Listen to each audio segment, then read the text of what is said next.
So, welcome all in this LinkedIn Live session today about tapping the untapped and how 55 plus talent can solve the skills shortage.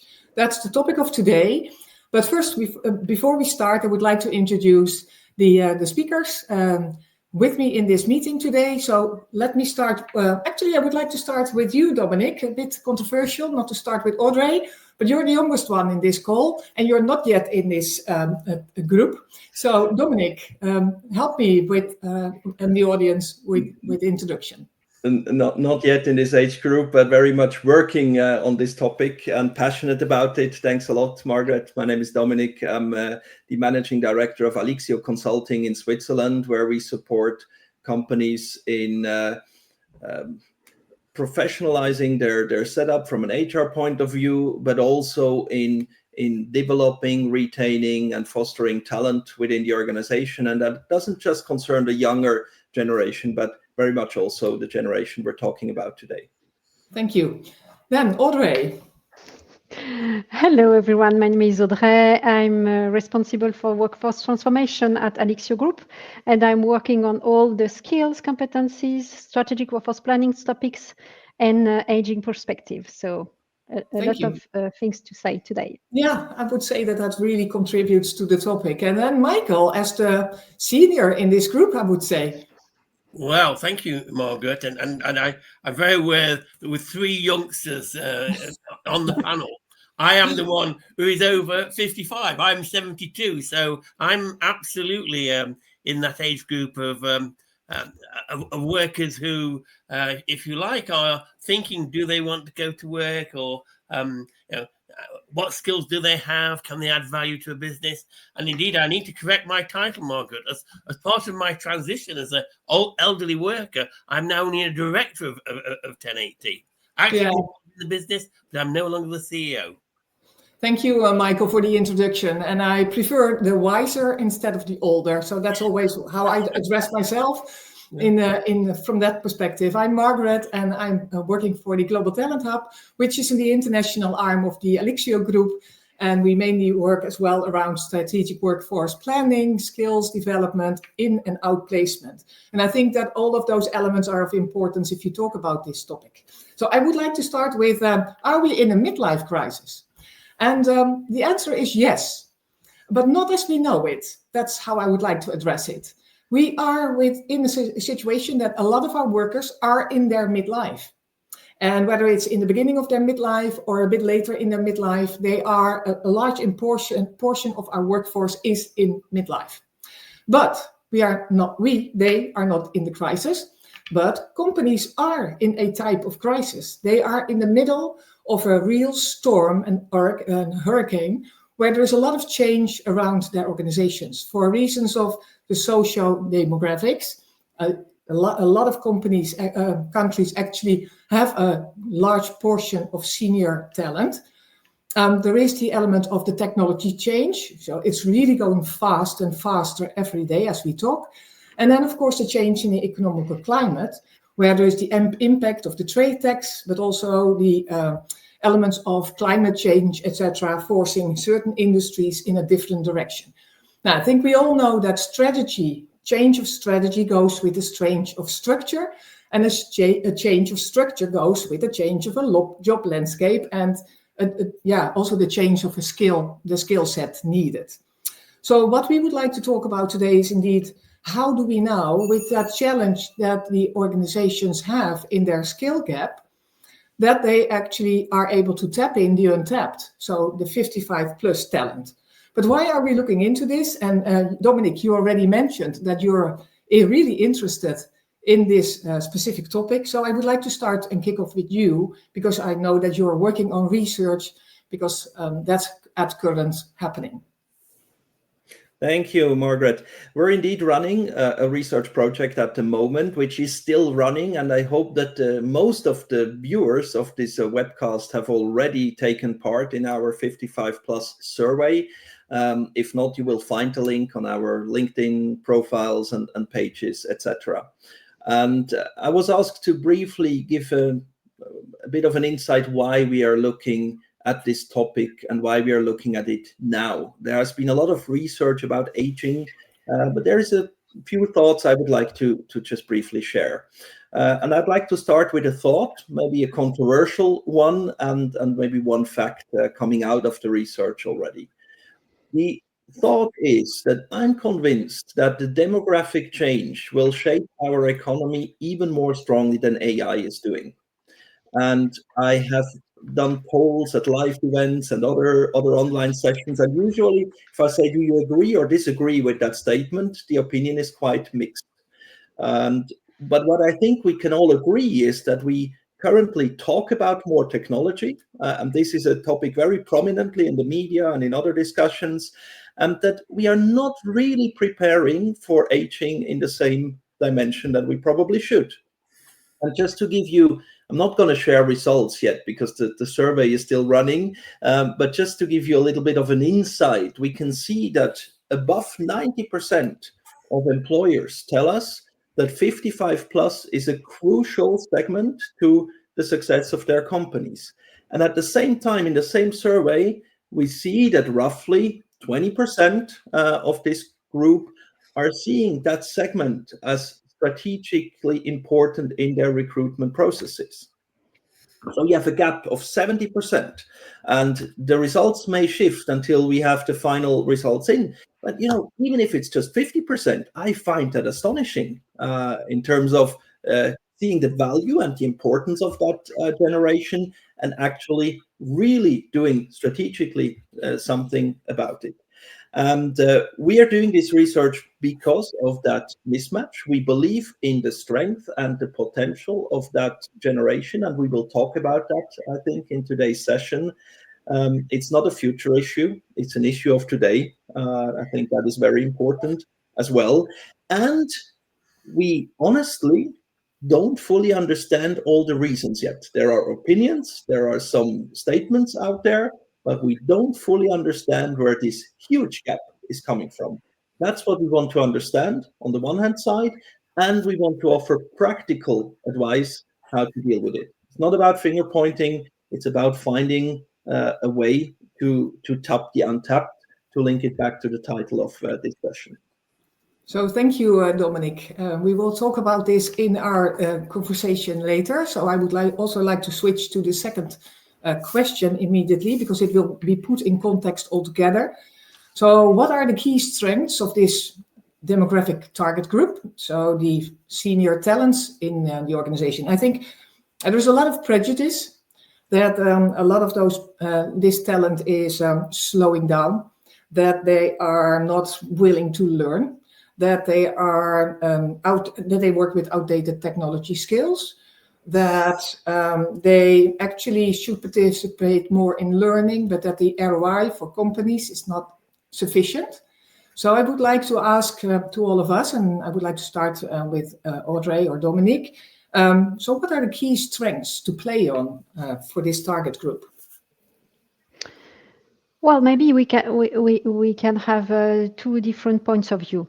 The first is, of course, you mentioned, Dominic, the AI impact of these of the activities and on the jobs that may have an impact on this age.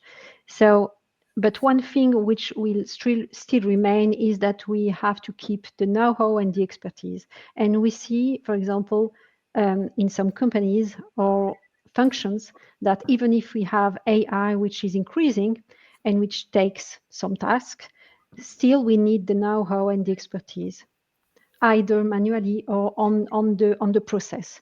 So that will not make them disappear, and that will not have a pure impact on this function and this age. And the second point is that we may have difference between white collar and blue collars, and the impact will not be the same.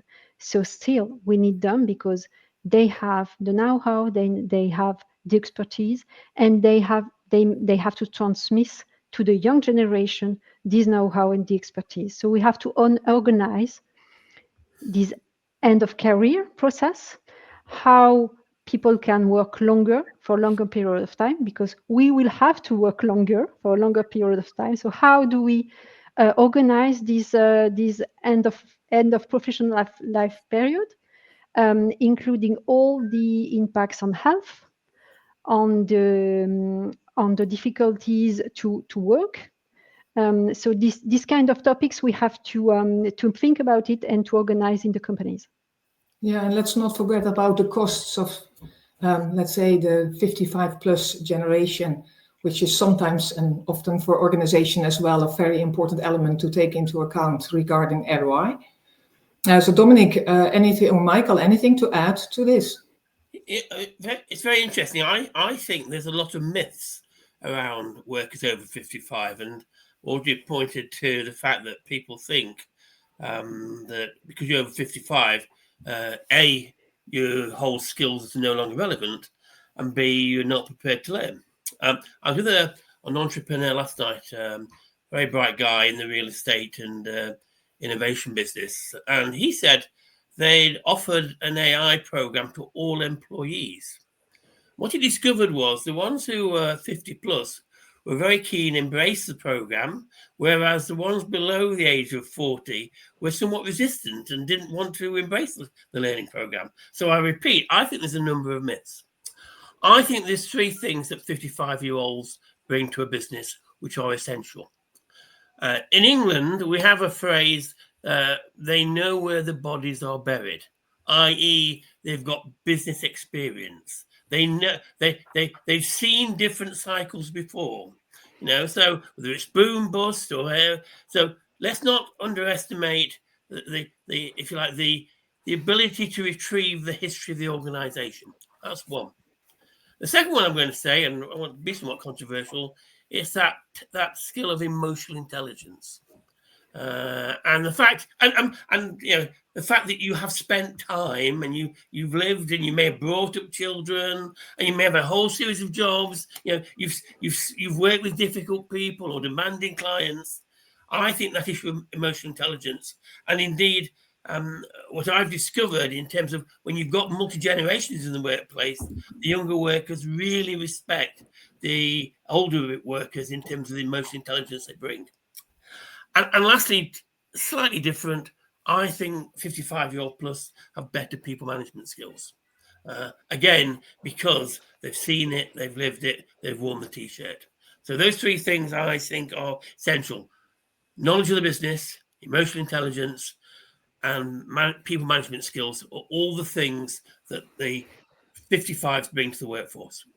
Yeah, it's an interesting one because that's the one topic where AI really needs HI, the human interface, right? So it's nevertheless, it could create different and interesting gaps in an organization in terms of the let's say the population and the knowledge and expertise. So thank you for this one. And with those two type of questions, I would like to put it in context of, so what are the main opportunities for organizations using the senior talent, and how do they then need to plan for this? Because when I was reading the OECD report of 2025 for employment, it really clearly states lifelong learning and career guidance. But what would that mean, right? What would it bring in terms of ROI for the company, for the organizations? So who to start? Michael? Yes, and I know we changed the title slightly. We moved from challenges to opportunities. Yeah. I do want to focus on challenges for a second, because I think it's a pan-Europe thing. Demand exceeds supply. Across Europe at the moment, there's a whole stuff around immigration, and certainly in the UK with Brexit and post-COVID. As a result of COVID, the UK lost over 500,000 workers, i.e. the vast majority of 55-year-olds decided, A, I don't need to work anymore, or I certainly don't want to work anymore. And therefore, I'm going to say organizations are going to be much more agile in terms of how they recruit people. And indeed, as I said, not just necessarily thinking about those under 55, because there just aren't enough people to do that. So they're going to work very hard on the attraction and retention of 55-year-old plus people. So I'm going to say, for example, it's going to have to change the employment contract. You're going to have to think about employing people with portfolio careers. or people who just want to work for a very limited amount of time. In the UK, we've had job share for some considerable time, often seen around maternity cover. Job share. Actually, I'm going to say on the 55-pluses, we're going to have to think more about job share information. We're certainly going to have to think about remuneration for this group, because a lot of these people actually, I won't say they're financially secure. They may well want supplementary income, but money won't necessarily be the main driver of why they want to work. And therefore, the challenges or the opportunities is organizations that can build mission and purpose as a way of attracting people into the workforce. So I will stop there because I think there's several more opportunities. I know Audrey and Dominic want to come in, but I am making the point that I think it's almost a revolution. If we thought about in the past of moving people off when they're 55, I think the demand supply equation is going to make organizations do exactly the opposite. How do we retain 55-plus people in the workforce? Dominic. Yeah, I just would like to add to your point. I agree that demand is bigger than supply, but I would also say it's a bit more of a mismatch than a shortage.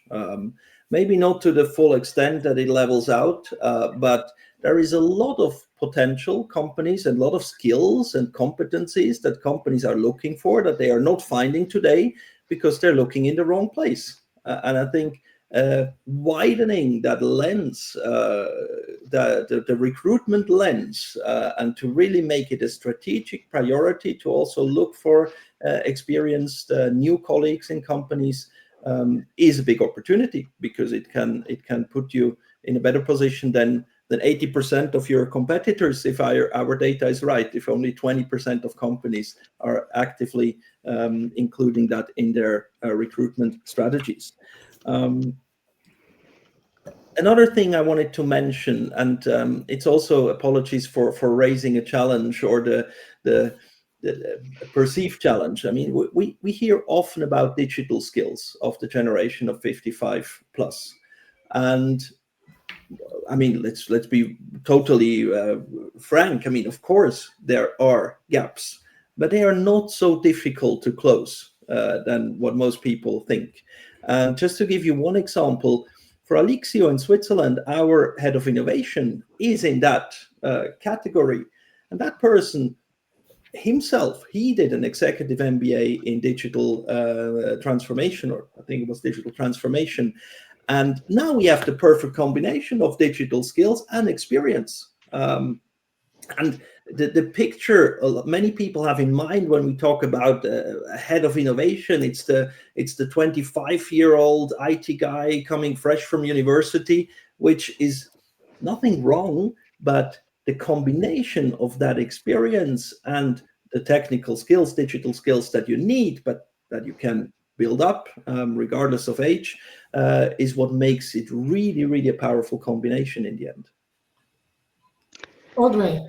Yes, maybe 2 points. You mentioned, Dominic, that there may be a mismatch rather than a shortage of competencies regarding this supply and demand. Then the question for me, for the companies, are how do we anticipate this mismatch, and maybe how can we set up reskilling programs for them in anticipation to the needs that companies will have or the market will have. So this is the responsibility of the companies. Or how do we propose to employees some career paths to be able to match with the new jobs that will be created in the company. So this is the first point, and I think this is very important, and we have to, or the companies have to do it in anticipation, for example, 5 years before at least. So this is something that we see currently with the companies with whom we work.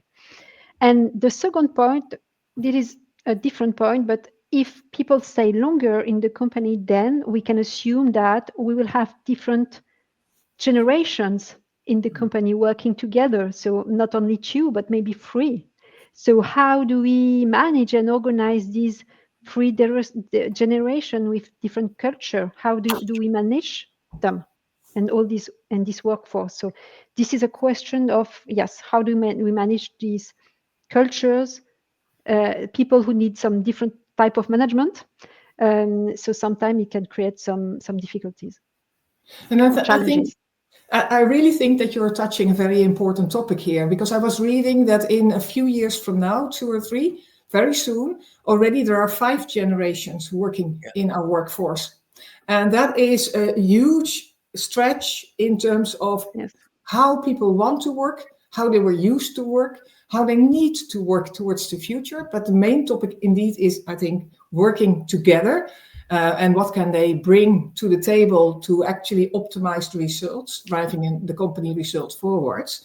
So the cultural shift it's actually not only for companies, but also for the person. So company, person, because I already picked, Michael, you mentioned the cost of a person, also the salary perspective, or the how they want to work, but as well as their environment in the company. So it is about senior management, the senior talents, as well as the entire group in all those age groups who need to rethink the culture based on what they want to achieve. And with culture, I also mean the words like demotion are still negative. And we should not use that. We should use also promotion for people changing roles in organizations. And also potentially if that is a role where you were at a different scale or a higher scale, and then towards the future potentially on a lower scale. But that is the ongoing myth, is that we all need to grow in responsibility, that we need to grow in salary, and that's not sustainable. So the active planning and active career guidance could be really a way forward. So what do you think about that? So, Margaret, if I can come back, I think that addresses the issue of the organizational mindset. Yeah. And we do have to view things very differently. And I'm going to, again, I heard this on Radio 4, and it was a headmistress of a school. And she said, as part of her plan to leave the workforce, which she put over I think it was over a 10-year period, first of all, she stepped down from being headmistress to being head of department. And then after being head of department for 2 or 3 years, she then went back to frontline teaching. Now, the point I'm making here is I think organizations have got to look at the way people come into the workforce and go out of the workforce. And particularly, they're going to have to work very hard around persuading people to stay there, as opposed to them saying, well, it's very good. I know you need me, but I don't want to be there. Going back to the issue of technology, and again, we have a phrase in England saying, you can't teach old dogs new tricks. That's absolutely nonsense. Yeah, I agree. The adoption of the iPhone is multi-generational, isn't it? Actually, what's really the issue is curiosity. And in my mind, curiosity is not an age thing. It is. And I'm also going to take the thing about the multi-generational workforce. What we know about diversity in its widest sense, it does create better solutions, innovation. And therefore, in a multi-generation, having different perspectives when you look at the problem, I think it's critical. In fact, I think it's very dangerous when you only have one age group, whether it's under 25 or it's all over 65, looking at that one problem. So I think there's real value to organizations in having multi-generational workforces. Absolutely. Yeah. So, and that actually brings us to the last 5 minutes as well of this conversation. Before we end that conversation amongst ourselves, are there any questions from the audience?